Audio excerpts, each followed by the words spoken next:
Howdy hey Inspire Artists, I'm Mia and welcome to today's video.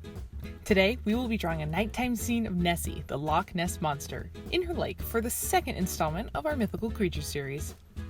The materials we'll need for today are some paper, a pencil, an eraser, your watercolors, but we're just going to be using blue today, some water, a big brush, a Sharpie or black marker that won't bleed, and 3 crayons, a teal, a purple, and a white. Let's get started. Let's grab our pencil and visualize our paper being divided into thirds, like this. On the bottom third, we'll draw a straight line going across the entire paper for our horizon line. This is where the sky and the earth meet, forming a seemingly straight line. Today it'll be the top of our water. Next, we'll add some mountains in the distance.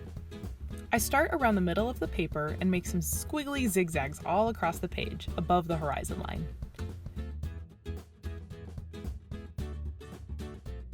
Now we're going to draw a little moon in the sky. We're going to use something called the rule of thirds to find the best spot for it. Follow along the top third we visualized earlier and imagine 2 more lines coming down, dividing the paper into thirds again. And draw the moon right where those lines intersect, the spot where I circle. Artists have found that when things land on these imaginary lines and points, they look much more appealing. Next, onto Nessie herself. Her back and head will be poking out of the water, just like this famous photograph taken of her in 1934. Start by drawing a straight line somewhere between the horizon line and the bottom of the page, and slightly to the left side like I do. I'm placing mine right here, and then I draw a big curved line connecting the 2 ends of the line for her back. And notice that it overlaps the horizon line. That is perfectly perfect. Next, onto her neck. Nessie has a big long neck, so follow along closely for these next couple steps. Draw a shorter line to the right of our orange slice with a little space in between them, like so. Then we'll draw a big S shape, taller than her back and coming from right above where the little line we just drew was, and connect it to one end. Then mirror the S shape coming from the other end and have them meet at a rounded end for her snout. Boop! And don't worry about the overlap with her neck and the mountains in the background. We'll fix that later. Then I give her a little circle for her eye. And that's it for pencil work today. Now, onto tracing with our black marker. Let's uncap and get started. I carefully trace the moon first since it isn't overlapping any other pencil lines. Then I move on to Nessie. We trace her before the background because she's the most important part of the drawing, and we want to make sure she's all situated before we worry about the background.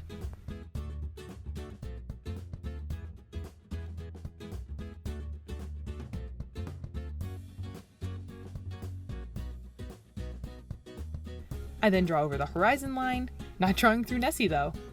The horizon line is in the background, and Nessie is in the foreground, so unless she's actually a ghost, we won't be able to see through her. And then I just trace all the mountains in all their pointy glory. Once you finish your liner, grab your eraser and erase those pencil lines. Careful not to crinkle the paper when you press down hard.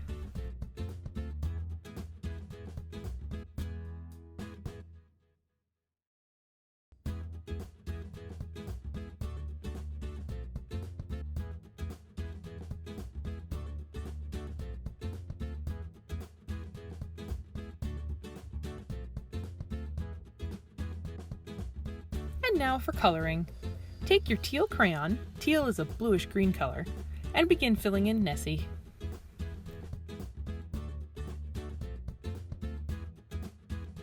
I like to work in small circular motions to get an even fill of color.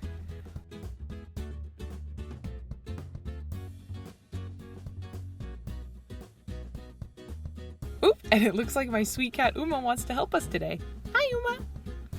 Anyway, back to drawing.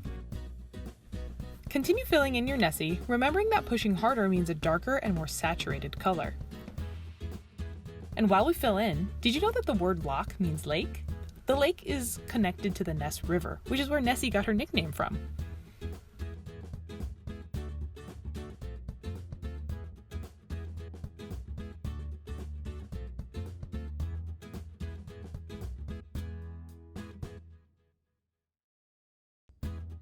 Then grab your purple crayon and start filling in the mountains. I like to use sideways strokes for these guys. And stay in the lines as best you can while coloring. My crayon jumps out in a couple places, but that's perfectly okay.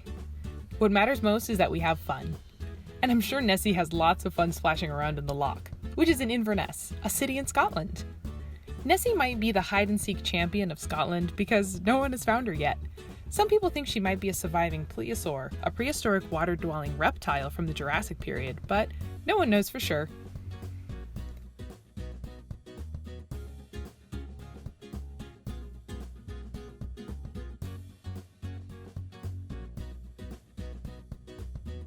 Alright, now that the mountains are done, we'll need our white crayon. And I know what you're thinking. Why are we using a white crayon on white paper? We won't be able to see it.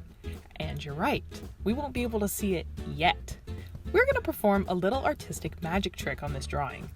Have you ever drawn with a white or clear crayon on an egg before dipping them in dye on Easter? Well, this will be just like that. We'll fill in certain areas with white, so when we go in with our watercolor, they won't get filled in. Let's start by filling our moon completely.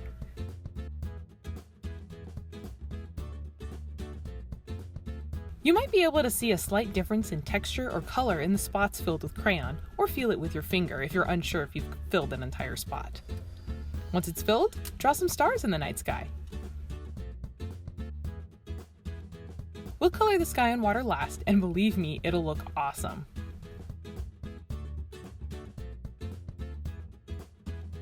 I'm also going to draw some water ripples around Nessie with my white crayon, so it looks like she just poked up her head to say hello. You can observe water ripples in real life by tossing a pebble into a puddle or body of water and watch how the splash ripples out in perfect circles. Alrighty folks, painting time! I'm just setting my crayons aside and ready to go.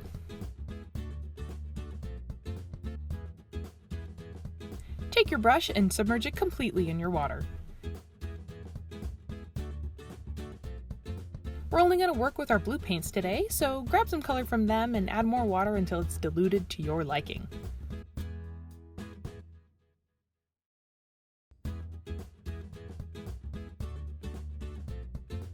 Then, using broad horizontal strokes, begin filling in your sky.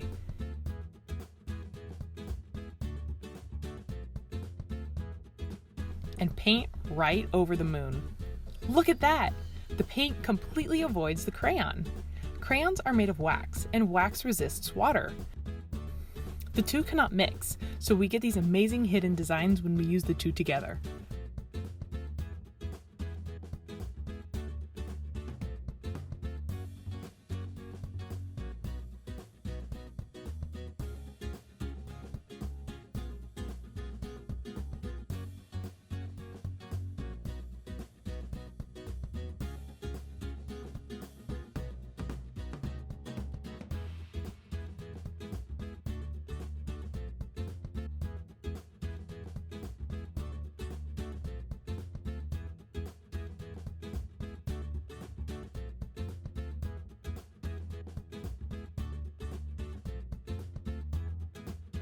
I move down to the water and add more paint and more water wherever I feel I need to.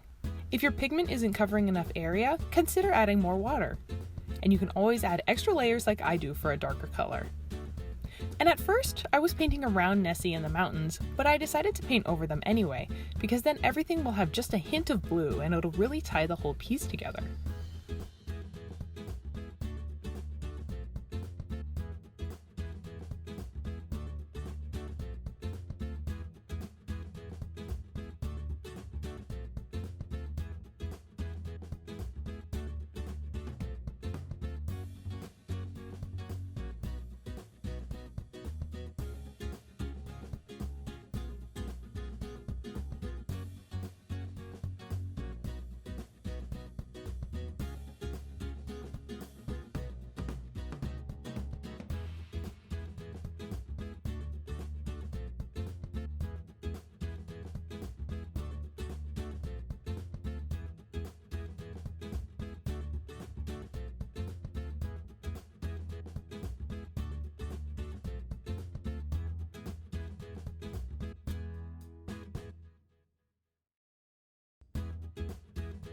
And with that, We're done! I'd like to give a shout out to my Elasmosaurus figure for serving as excellent inspiration for today's video. I hope you guys had lots of fun with today's tutorial and are enjoying the mythical creature series so far. We'll see you next time, friends! Bye!